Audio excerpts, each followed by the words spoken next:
Los otros grandes protagonistas de esta Vuelta a Aragón han sido los 4 ciclistas aragoneses. Sergio Samitier se ha llevado el maillot negro como el mejor clasificado de nuestra comunidad, también representada por Fernando Barceló, Jorge Arcas y Jaime Castelló.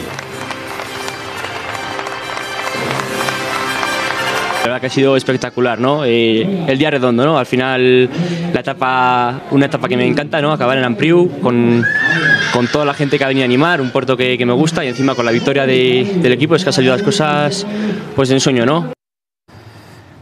Que han sido muchos los seguidores que han ido a animar, gran presencia de aficionados en cada punto de la salida, llegada o paso de la carrera, finalizando hoy en el Ampriu.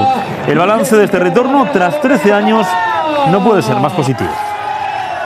Sergio Samitier. Estamos contentísimos, todos los objetivos que nos planteábamos, los deportivos, por supuesto, solo hay que ver el final de etapa de hoy, toda la etapa, también por supuesto los turísticos, ¿no? Todo el mundo tiene claro que quiere más, que se nos ha hecho corta esta primera vuelta y yo creo, ¿no? que la gente quiere que sigamos.